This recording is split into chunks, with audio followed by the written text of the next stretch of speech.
Welcome to Soltron. This is the video review for metal Cardbot S Bluecop. And here's how he scales with his old version and Transformers and Tobot. And you can see he doesn't really scale with anybody. He doesn't play nice with any of these scales.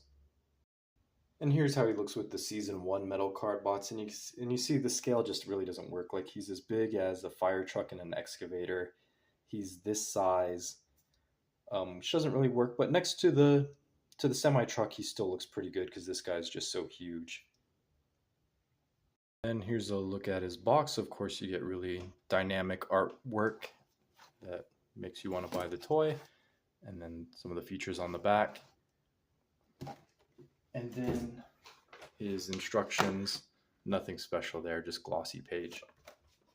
And when we take a 360 look at this guy, you can see they really cleaned up his back kibble compared to his original release. It's much more minimal. And another nice thing they did was they made his rocket arm. They made it really match his aesthetic, so it looks like it's really part of his body now. Instead of just a glowing accessory, it looks like it's made from the same material he is. So overall, I think they just really stepped up the game on the design of these figures. He's just more dynamic looking, more exciting. He's got a lot more going on, so he's much less simple than the original figure. If we take a look at his head sculpt, you can see it is pretty dull. The eyes look pretty dead despite being all light piping. It's just some white paint put on top of a red visor.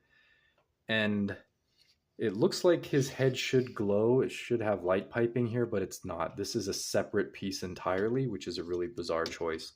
If you want him to have light piping, you'd have to drill a hole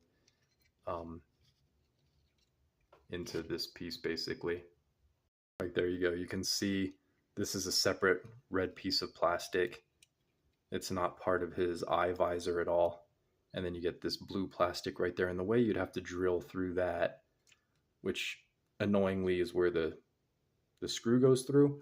So you'd have to figure out some way to drill through that blue wall in order to enable his light piping.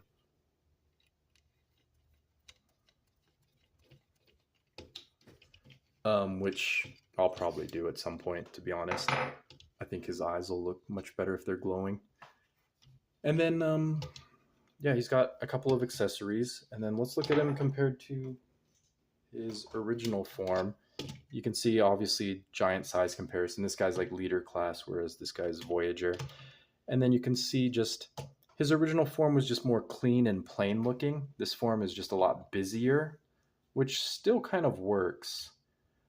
But it's kind of hard to pick out details on this guy, whereas this guy has like more rectangular shapes. He's just more solid looking. You get the front fender of his car, whereas the headlights of this car kind of get lost because there's so much else going on in this guy. And whereas I think on this guy, they're more of a highlight.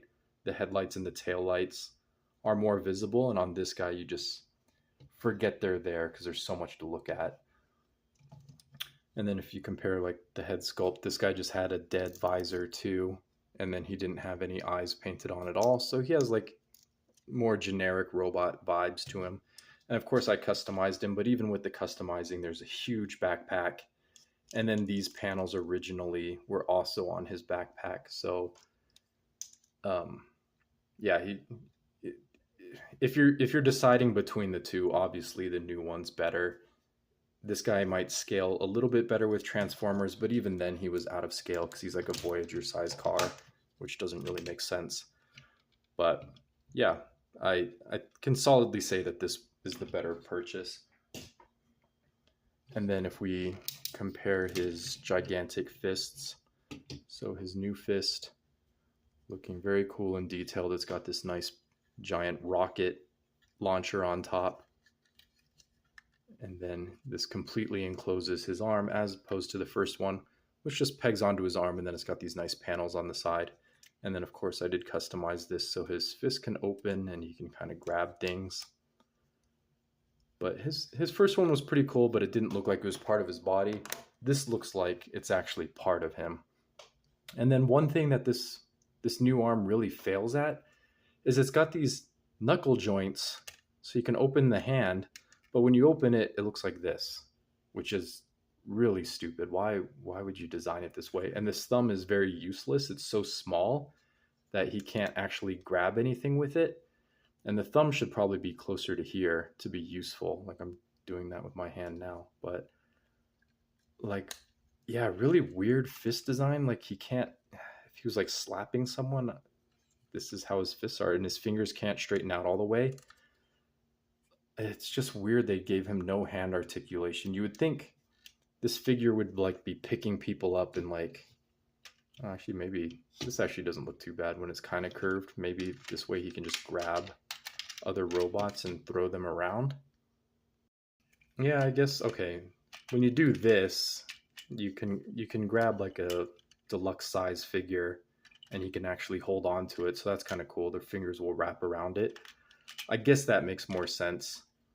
But probably I will just move this joint to here and just make his fist this short, because then his fingers,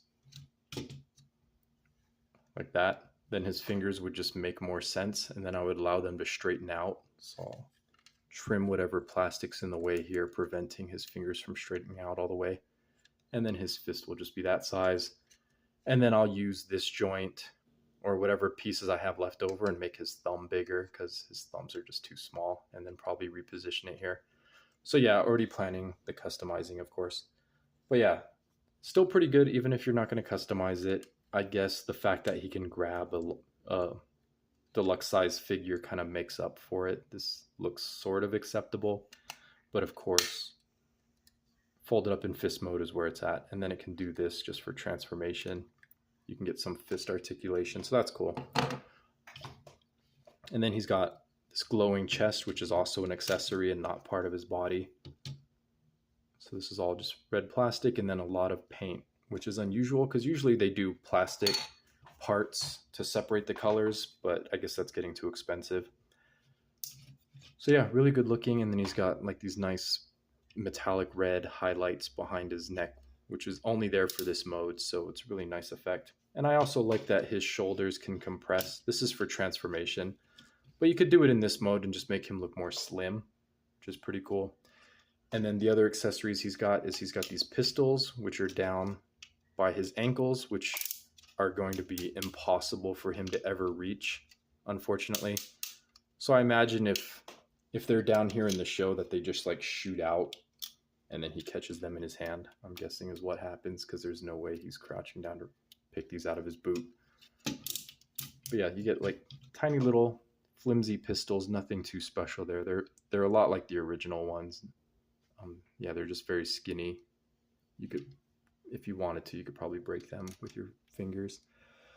I think it would have been cool if they would have just like slotted them into his knee right here. This one slots really well, but this one doesn't for some reason. The tolerances are just different for that leg.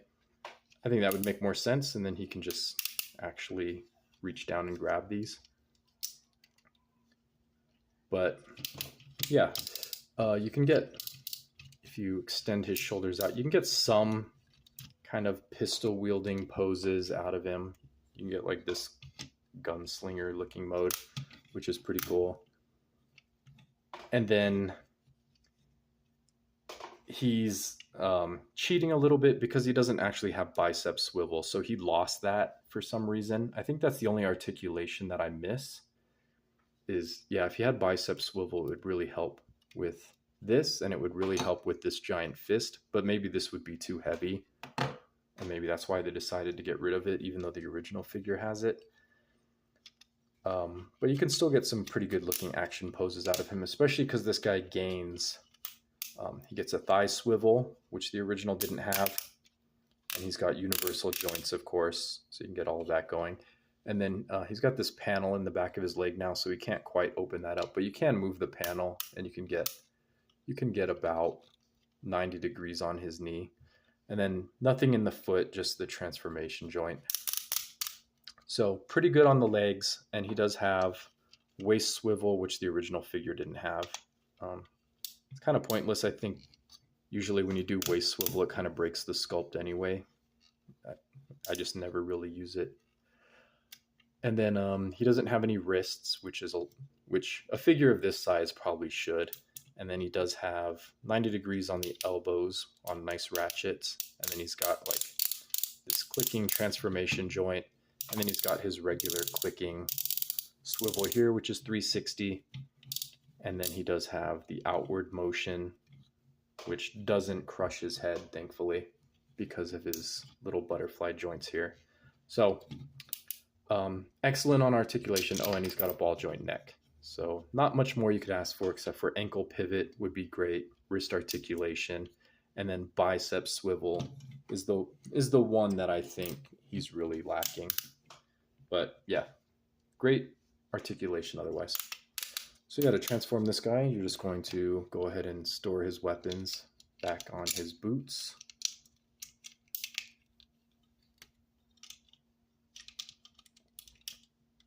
And then you can just point up his headlights forward like you would normally. Oh, actually, I guess I'll transform his fist. You're just going to straighten out all the fingers, and then you're going to rotate, or actually, you're going to collapse this joint right here, and then rotate this down, and then this will wrap around, and then point the thumb up. And then you're going to take all this and just fold it all the way back, and it sort of looks like a card already. And then you're going to take this, and this will just use these two tabs and slot on to the top here to make this massive suitcase, which does not look like a card at all, which is in contrast to the original one, which nicely just folds up into a card shape, and it's nice and flat. So that's one downside of this, is this does not look like a card. Plus he's got, of course, his metal card. You can see his artwork on there looks great as always. And then this just pegs on here and here. And now he's got his giant carry-on luggage. I guess you have to put it upside down if you want it to stand up. But anyway, we continue this. We collapse his arms. We're going to take the hood section, and that's just going to pass over his head, not surprisingly. And then that's going to peg in to these shoulder panels. And then we can take his leg panels and just straighten those out, and then sandwich his legs together. And you can also sandwich the whole roof of the car together. Just get that all locked in. You're just going to point his toes upward, and then this is going to accordion over on top of him at the end. And then these door panels are just going to shift this way, and then they're going to collapse down here and cover his arms. And then the last thing you do is you're just going to collapse his legs into itself, and then just put that there. Very simple. So here he is in car mode. You can see his eyes, they didn't really do anything special. It's just some light blue paint, so that's unfortunate. I wish it looked a little bit more interesting. And then you can see his whole coffin down here. So pretty typical. And then if we bring in some other size comparisons, you can see he's just tremendously out of scale with Transformers. This guy kind of just like fell apart while I was bringing him up here. He's bigger than his old mode by quite a bit. And even for the smaller Tobot scale, that almost works. He actually almost fits in this scale when he's in vehicle mode. So yeah, so my final thoughts are, yeah, you should definitely get this figure. He's very good. The only thing that bugs me is that his scale is just out of scale with all his other old Metal Cardbot figures. That's the only thing that really annoys me, is that he's just in his own scale now. But I'm guessing all the other new figures will scale better together. I got this guy on Gmarket. He was $50 after shipping. He was like $38 before shipping, which is unbelievable. So when I ordered it, I was assuming I was actually getting this guy and they just mislisted him, but it actually all worked out. And I got this guy in a week. $50 for this. You cannot beat that. It's well worth it. I hope this company gets much needed support. All right. Anyway, I'll see you in the next one.